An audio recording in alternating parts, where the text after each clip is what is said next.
Hello, everyone. This is Bob. Thanks for joining us for Sell Your Practice Month. Apparently, all of you need to either buy or sell your practices this month. Yeah, so thanks for coming. And just to give you a bit more background, my name is Bob Wang, and I recently, in January of 2017, or December of 2016, we had gone through an acquisition. As in, we acquired a firm from a lady who was trying to retire. So that was a really, really interesting experience for us. We learned a lot. And yeah, I guess some of you are in one position or the other. You're either trying to excuse me, sell your business or you're trying to buy your business. So this is more for people that are wanting to acquire. This is from a bit more from my perspective. So what you should consider when acquiring a firm. This is the agenda. I guess we just went through the introduction. I'm going to go through three sections: before acquisition, during acquisition, and after acquisition. And then I want to leave a lot of time for Q&A because I want you guys to make sure that I answer your questions. And if you are in a position to acquire, I want to be able to help you out right where you're at. So before acquisition, this is, I would say, one of the more important stages. Actually, every stage is important, but planning stage is very important. So here are the questions that you should be asking. First of all, why are you buying? Right? There's 4 or 5 reasons that you would want to buy an existing business. One of them is called diversification. What that means is, for example, you're a tax business and you want to step into the bookkeeping game, so then you would buy a bookkeeping practice, or vice versa. You're a bookkeeping firm, you don't have a tax infrastructure, so you would buy that to diversify your revenue sources. Increase scale. Let's say you're in Vancouver, you want to grow into the Fraser Valley, or you want to grow into Edmonton. You would want to buy because you don't want to build from the ground up. So that's increased scale, and part of that is the larger you are, the more negotiating power you have with some suppliers, and that's one of the reasons there as well. Eliminate competition. So naturally, let's say your manufacturing business and your other competitors in town as well. If you buy this person out, then you're the only manufacturer in town, and then you have a lot of market power. Fourth reason is vertical integration. So, in our case, for example, this would never happen, but, let's say you use, let's say, QuickBooks Online a lot, where, well, you could buy QuickBooks Online as in the whole company, and that way you're vertically integrated.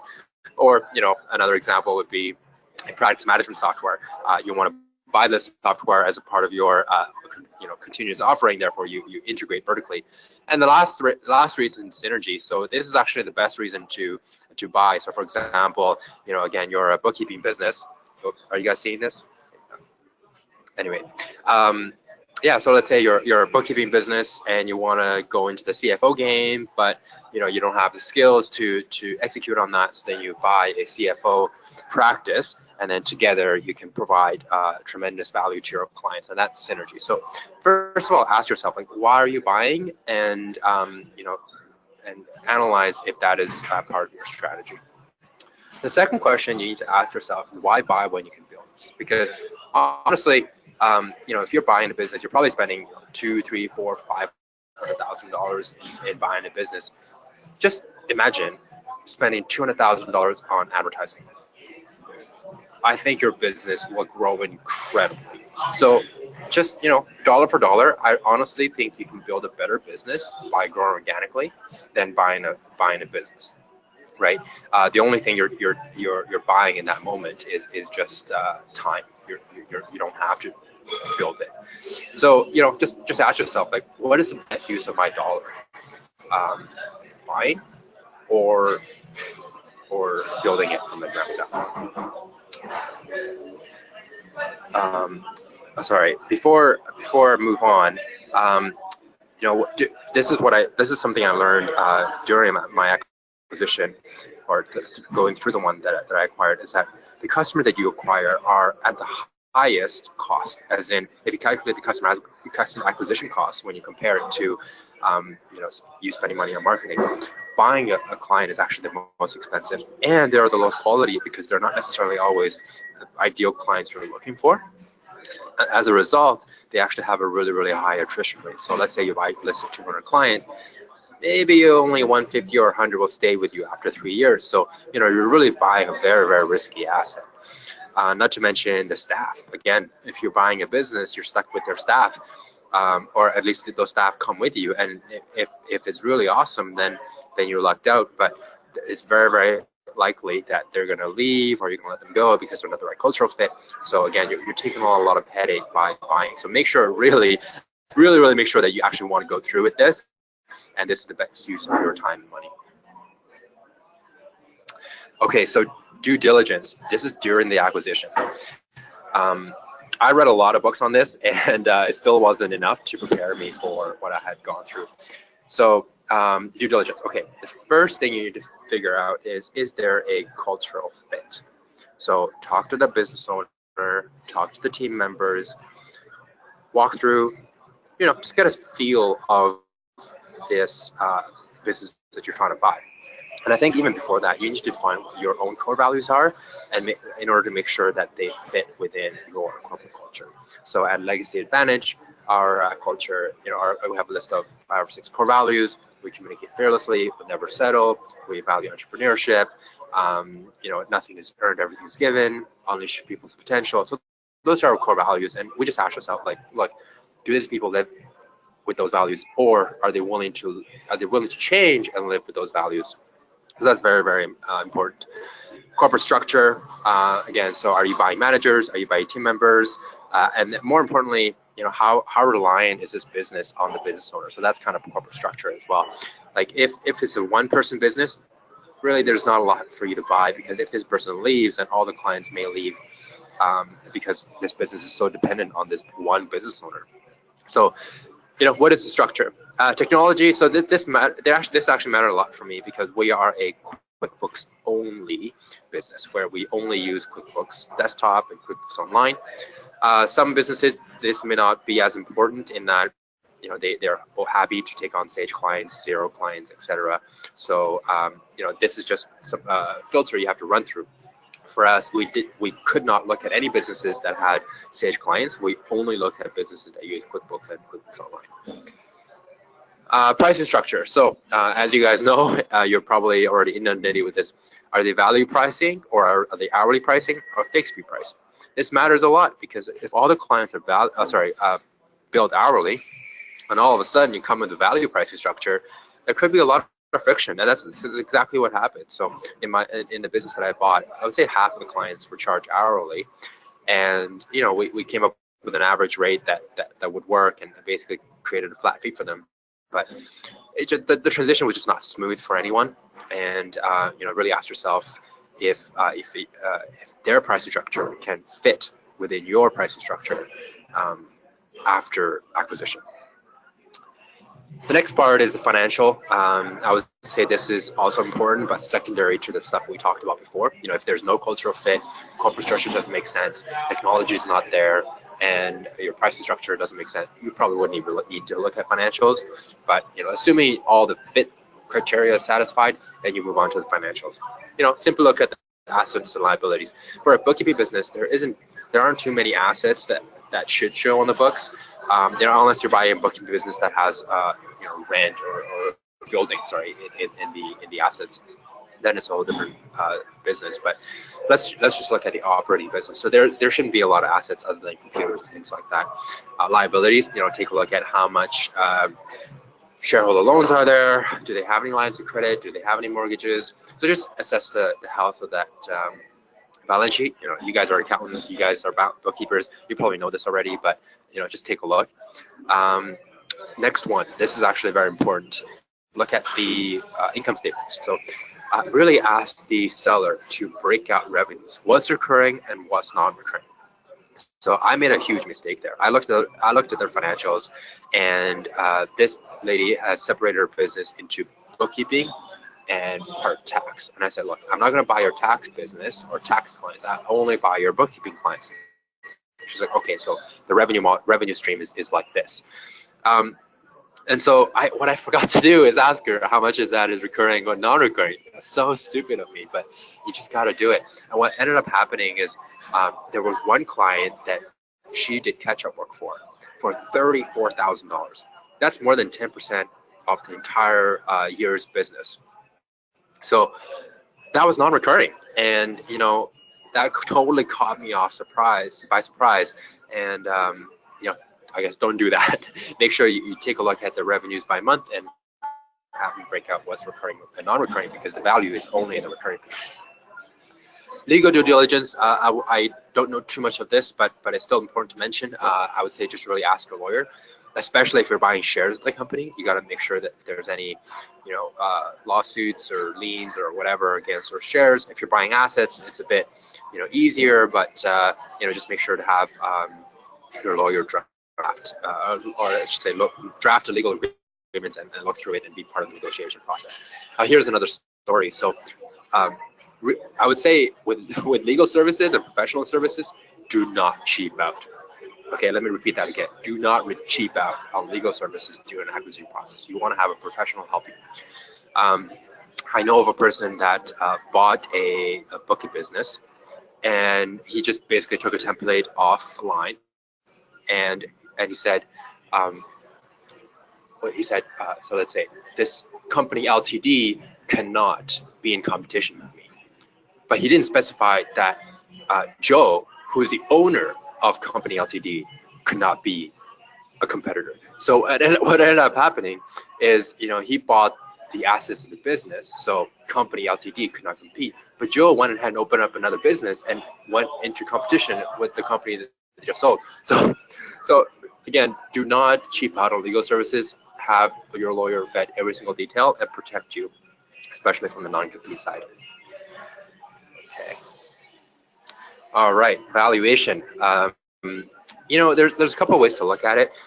I think their industry standard for valuation is about 1x revenues, but you got to kind of qualify it with other evaluation metrics. So one of them is obviously NPV analysis, net present value analysis. If you don't know what that is, just Google it. There's tons of literature on that. Basically, take a discount rate, look at the cash flows and bring it back to today, what's it worth. Compare it to 1x revenues and see if that makes sense. Sometimes seller would say, look, all of my revenues are recurring. I want to ask for 1.2, 1.5, or even 1.6 of revenues, and you just got to see how if that makes sense for you, right? If you're buying for synergistic reasons, where 2 + 2 is 5, then maybe you're willing to pay that much. But I mean, I'll leave that up to you. But I think I would say industry standard is about 1x revenues. Okay, terms. Remember this: terms of the deal are way more important than the price of the deal. Terms of the deal are way more important than the valuation and the price of the deal. Okay, so because terms protect your downside, protect your downside through an earnout. This is how I structured my term. I'd say I'll pay you 1x revenues, but I'll pay you over 3 years. And if there's any clients that leave, I won't pay you for those. So I protected my downside. So what ended up happening is, my price, I think initially was $200,000. And I said, look, I'll pay you over 3 years. And if clients leave, then I won't pay you for that portion. Well, a lot of clients left. In fact, half of them did. So really, I only ended up paying $100,000.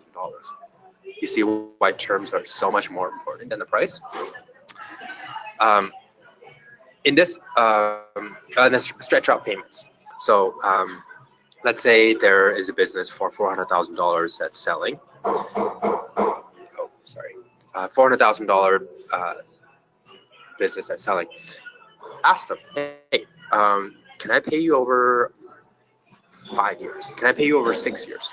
Sometimes they say, okay, yes, because this is kind of part of their retirement. So they'd rather get money stretched out instead of all at once, right? So all of a sudden, instead of you having to come up with $400,000 in cash, maybe you only need to come up with $100,000. And banks love lending to accountants and bookkeepers because we know we're responsible with our money. And honestly, you can get a $100,000 loan all day long. So let's say you want to buy a $400,000 business, come up with $100,000, and that's it. The business is yours, and over the next 4 years, the business should be, cash flowing and funding itself. So think about those things. Think win-win. So when you're structuring a deal and negotiating, think win-win, right? Have a mentality of like, how can I help this person, and have it be a win for me. And that starts with having a good in-depth conversation. So ask them, what do they need the money for? Why are you retiring? Why are you selling? Is it for is it for retirement? If so, can I pay you over 10 years? Or can I pay you over 20 years? That way you get a steady income over the next 20 years, and you don't have to worry about it. Can I do that? They may actually even work out better for tax reasons, because then they can sell it off over a 20-year period, as opposed to taking the capital gains all in year one. Or ask them, look, are you looking to buy a house? Like, are they wanting to? I have had a lady, a person that's not trying to sell, and they actually want to buy a building in Costa Rica, and they wanted money right now. I said, okay, well, if you want the money right now, I'm gonna have to give you a haircut. Is that okay? And she's like, okay, yeah, we'll think about it. So obviously the deal didn't go through, but if you know where they're coming from, you can structure a deal that makes it work for both of you. Okay, so that's my my advice for during the acquisition, due diligence, and last step is financing. So I talked about vendor financing. Basically, have the vendor take back a portion of the purchase price, and then you pay it off over a certain number of years. Bank loans, like I said, banks love financing accounting and bookkeeping businesses. I've actually had a bank willing to offer me 100% of the purchase price of the deal. But even if they don't do that, they will definitely finance the first portion or the tranche of that payment. That's for sure. And the last part is private financing. By that I mean shareholder loans, bank of mom and dad, family, and if in extreme cases, you can always go to private financiers and pay a higher interest. But I definitely don't recommend that. Okay, preparing for integration. All the work that you've done up to now, that's just the beginning. Integration can take anywhere from 3 to 6 months to a whole year. So this is actually the most important part of the presentation. I think there's a study somewhere that 80% of the deals actually lose value after when the deal is done because of poor integration. Okay. So before the deal goes through, as you're doing negotiating, you're doing due diligence, you're finding out what IT systems they're using, and in that process, you would start the planning. So think about IT integration. Are you going cold turkey? Are you going to run concurrent systems? Are you going to use only QBO, only QBD? What CRM are you going to use? What email system are you going to use? How are you going to transition that over? And then website. Website is important because the old company probably has a website that probably has some SEO value. Do you want it to completely kill it? Do you want to redirect? Do you want to, what do you want to do with it, right? So those are all the IT things that you need to think about. What I meant by transitioning IT cold turkey. Quick example. The business that I bought had their own server, and I had my server. And I chose to run concurrent systems where we had some clients on the old server, some clients on the new server. And I think that was a mistake because people just got really confused. And what I should have done is I should have taken maybe the weekend, went into the office, copy, pasted, duplicate the data files onto our servers, and have all the people work on the new server day one, right? I think that would eliminate a lot of confusion. Same with CRM. We took, I think, 2 months to transition client data from one CRM to another. And honestly, I think it would have been better if we just said, look, let's take a weekend, or let's take a day, hire some extra hands, and just literally copy and paste all the data from one CRM to another. That would have been so much more clear. So those are actually really important things, because when you're managing a team, you got to be really, really clear about your direction or the direction that you give them, and just cut out as much confusion as possible. Legal, okay. There was a funny story there. So before you sign the deal, before the deal closes, make sure you have engagement letters drafted for your clients, all of them. And I guess this isn't as important if you're buying shares, but if you're buying the assets, you basically have to re-engage every single client. And so this is a very lengthy process and very, very time intensive. So here's a quick story on how important it is. The biggest client that this seller had was I think it was a framer, construction trades. And I called him or I emailed him. I said, look, dude, let's meet up. Like I'm willing to come to North Van. I just want to meet up. I want to say hello. I want to see if you want to continue with us. Like radio silence, literally nothing.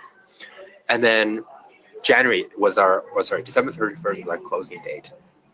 And 10 days later, people need to run payroll, right? So this guy called in, and my staff at the time says, look, do I run payroll or do I not? And I said, let's run it. Now at that point in time, I had not signed an engagement letter yet. So I said, okay, let's run it. Let's reconcile January, and then I'll keep following up. And then like late January, he emails me. He says, I'm leaving. And I said, okay, that's fine. Pay me. And he's like, what am I paying you? I didn't sign anything. I was like, dude, you knew. I called you, right? Emailed you. You asked, you called in for me to run payroll for you. Like, how could you say you didn't know we transitioned? And he's like, nope, I didn't sign anything. So, bad debt right there. Really make sure before you work on any client, make sure you have engagement letter signed for every single new client. Okay, employment. Again, make sure you sign employment letters with every single employee. For us, no big issues there, but that's because we did it right. We got an employment letter signed before people actually transition over. Plan for client work integration. So, who's doing what? Is the work need to be reassigned? What format is it going to be? QBD, QBO, change of process. So all that takes time and needs planning. People. So, plan. Ask yourself, are all the new staff going to commit to this one new culture? If not, ask yourself, are they going to stay, or are you going to give them a chance, right? So all that is going to come up during a due diligence process, because you're going to have to do interviews, ask about their story and see if there's going to be a cultural fit. One point here is a leadership issue. So during an acquisition and mergers and acquisition, there's a lot of fear. There's a lot of uncertainty. So you cannot over communicate. You cannot over communicate enough. Talk about what's going on, what's the plan, what went well, what didn't go well, and have a daily huddle and explain to everyone what's going on, so there's no doubt in people's minds. If there's doubt in people's mind, it's going to interrupt their work, because they're always guessing, am I going, am I staying, right? Continually to update people on the progress. And as a leader of a new business, now in this case a bigger business, you need to win hearts and not just minds. There's a saying, you can buy people's hands, but you can't buy people's hearts. And for you to have a really strong team, this integration, this change is the prime time to explain to people what you expect, and also explain to them how you're going to serve them as their servant leader.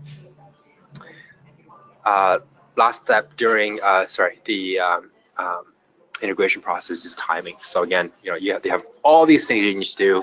When are you going to do it? What are the priorities, right? Timing. So here's the after acquisition plan. Okay, so number one, execute on the integration plan, right? Execute on every single one of it. Make sure you prioritize correctly. Okay. Next one is the right people are your most important assets. So there's a saying that people are your most important assets, and the statement is simply not true. The right people are your most important asset. The wrong people are gonna just drain your energy and just drive you to the ground. So if you find someone in the next 2, 3, 4 weeks that is not buying into your process, that is not being a good team member, have a conversation. If they continue to be negative, then honestly, this is not the right fit. And the term I use is free up their future. Because free up their future, because they're not happy, you're not happy, why bother, right? Free up their future, help them find something that's more suitable for them. Meet with as many new clients as possible. So that's huge. I cannot stress this enough. During the first 2-3 weeks after closing, I was literally out there like, the entire day. I drove from client to client to client to client, said hello, how you doing? This is what we're doing. Some things are going to change, but mainly I just want to say hello to you, and please let me know if there's any questions.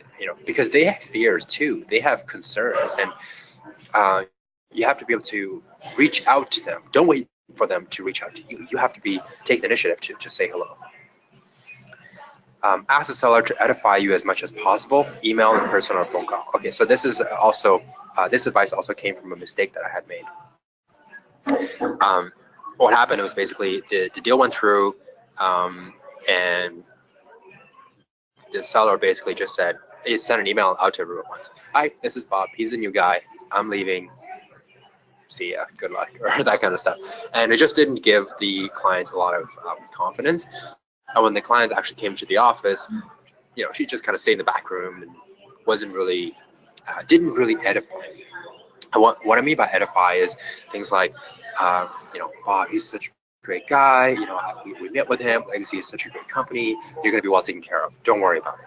And I didn't know that at the time, but it actually goes a long way in calming people's fears and questions. And people want to be clients want to be well taken care of. So just ask your seller, hey, look, when clients come in, can you please say a few good things about me, right? When we email with the client, can you just make sure you throw in a good word for me? That goes a long way, because the trust that they have with their clients, it's something you cannot duplicate within the next 2 to 3 weeks. So you got to leverage that as much as possible.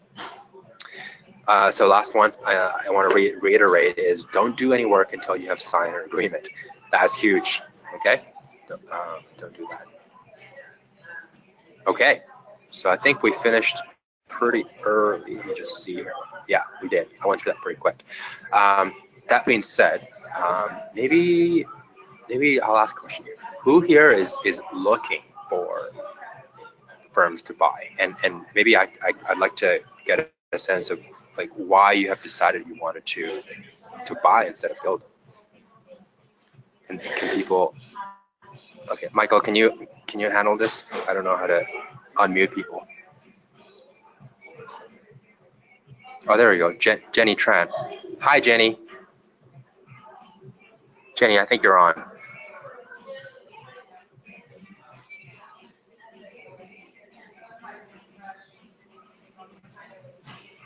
Jenny? Okay, Jenny's not on. Yeah, any other questions for you guys?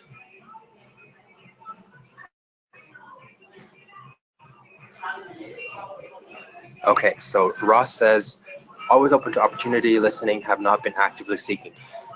So Ross, the question for you is, I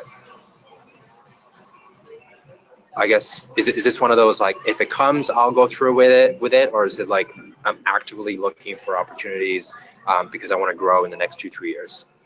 Sounds like the first, actually. That was a silly question. But for those of you that are actually actively seeking, this is what I did. Like I know I've seen some conversations online, and people are saying like contact a broker or whatever. I honestly don't think that's the best way to go. The best way is to have conversations. So what I did is I went on Google and emailed every single business owner in that area. So I should say bookkeeping business owner in that area. And I said, hey, look, I wanted to expand in this area. I'd love to get some intel. Do we grab coffee? I'd love to meet with you, et cetera, et cetera. And some people didn't respond. Others did. They're open to coffee, but they weren't in a position to sell. But in those conversations, in those coffees, just say, look, I'm willing to buy. Do you know anyone that might be interested? I think that's much more friendly way to go into a market instead of saying, hey, I want to buy you out. Like, doesn't work, right? So basically just reach out, say hello to people, and say, hey, this is what my intention is. If you know of anyone, let me know. And this is actually how I got the opportunity to meet the seller at a later date. Okay, so Ross says, becoming interested in getting more active in the possibility. So Jenny, did you have a question you want to type out? Or do I want to try to unmute you again? You can try talking to the mic.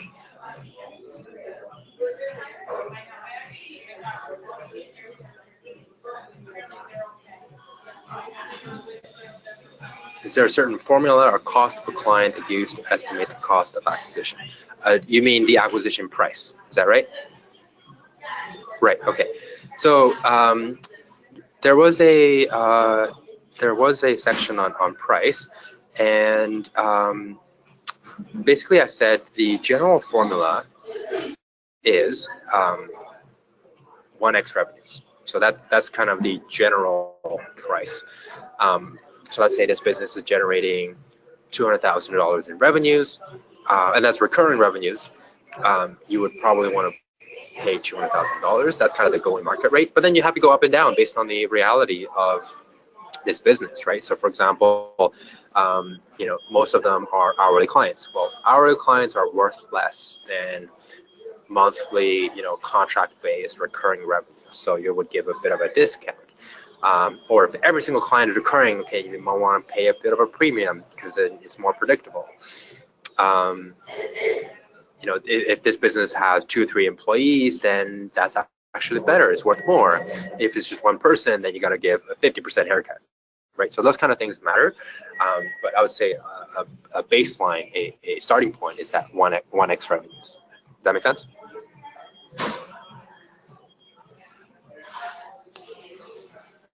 Awesome.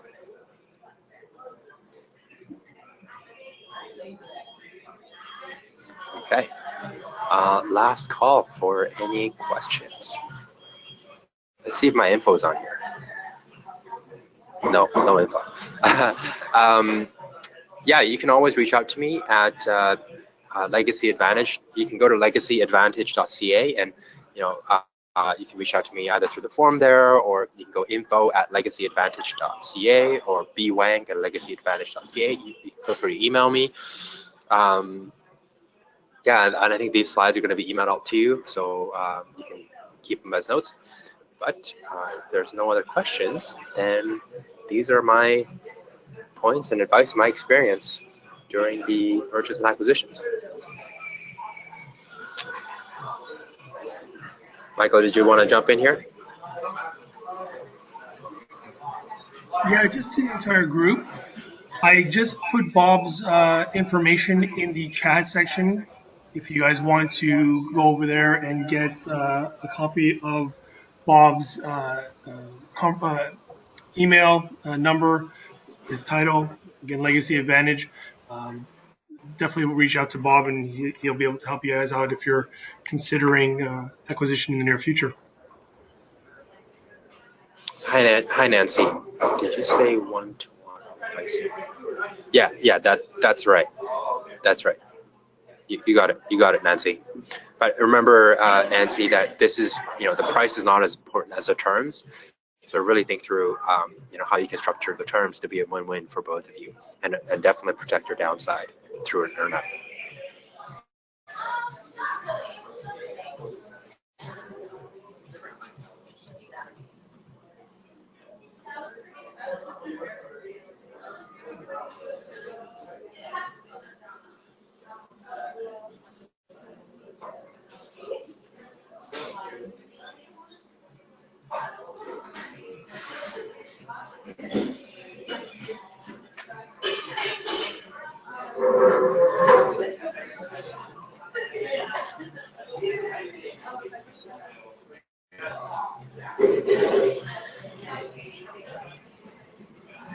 Okay. I think Michael, the organizer, is away. Yeah, I think. Oh, no, it's not. I just want to come back on here. Just asking if there's any more questions for Bob, folks.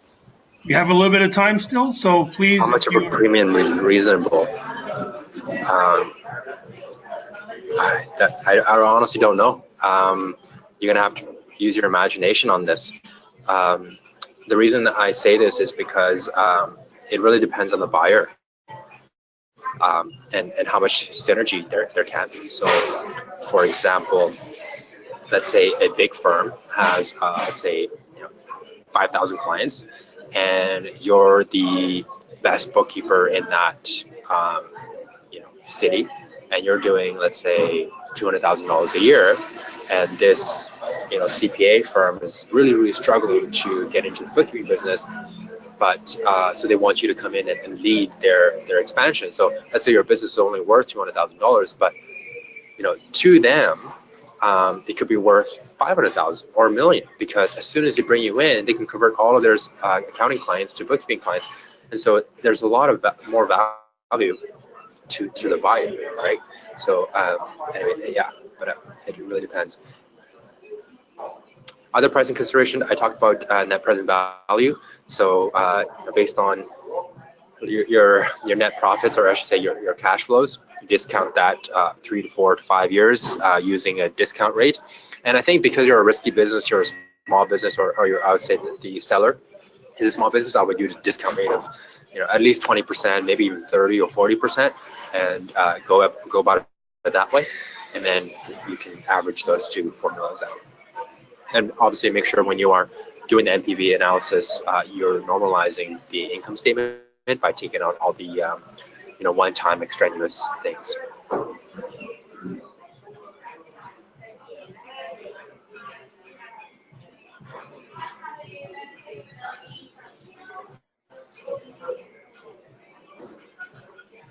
What would you pay an extra on the location? What about the premium on the building? So, Mr. Jordan, those are, I would say, separate businesses. I would value them separately. There's the asset of the building, which you would put a price on, and then there's the operating side of the business. So if there, let's say, is a business that has both land and building and the operating business, I would value them separately. So the bookkeeping side, I would value based on the 1x revenues, plus minus discounts or premiums, and then the building itself, well, that's based on market price.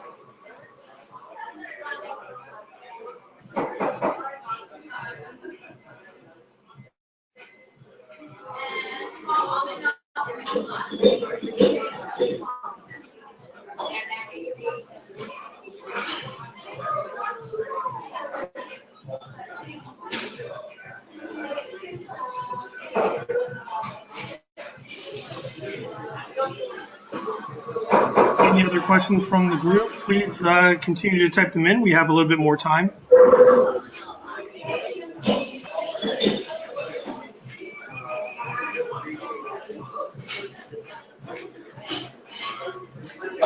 Mr. Jordan, are you looking at a purchase that has a building attached?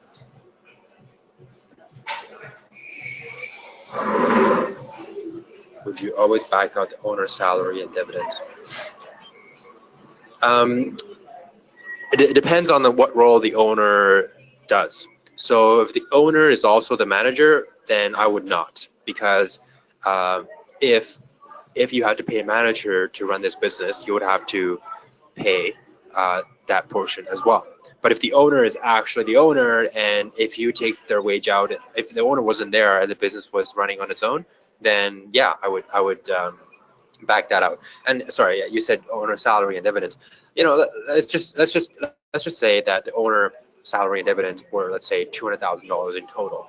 Well, maybe I would only back out $100,000 of it, because if you had a manager and you're managing a pretty big business, you probably want to pay them $100,000, and the extra $100,000 would be added back.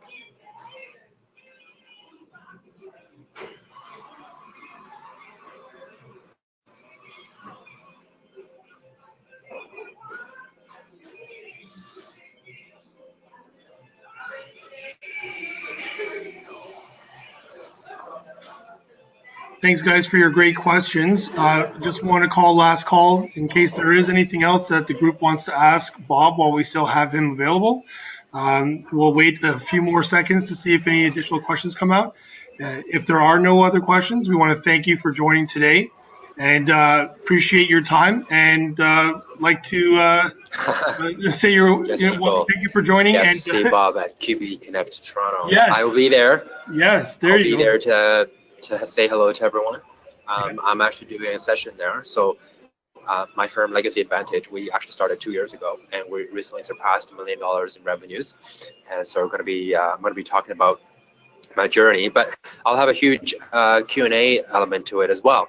I want to be able to answer your questions about where you're at and help you scale to the next level. That's perfect. Yes, Ross, I'll see you there. Yeah, I think on that note, Bob, I want to thank you for your time today and delivering a great webinar presentation. Again, to the group, we will make this available for everyone to view the on-demand version. That will be available through the Intuit team. Thank you, everyone. We'll give you a little bit of time back in your day, about 15 minutes till 2 o'clock. And thank you once again. You guys gone through acquisitions in the past, either were acquired or have acquired in the past?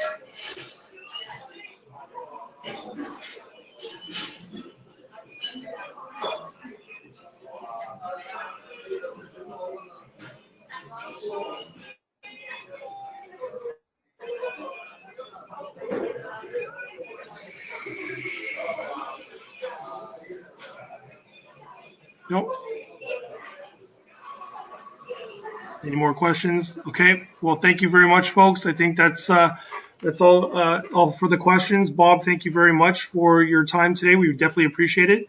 I'm going to end the webinar now, and please, everyone, take some time to complete the survey so we can get your valuable feedback on how to make the webinar series a great one for everyone who attends. Thank you very much. Have yourself a great day. Bye-bye.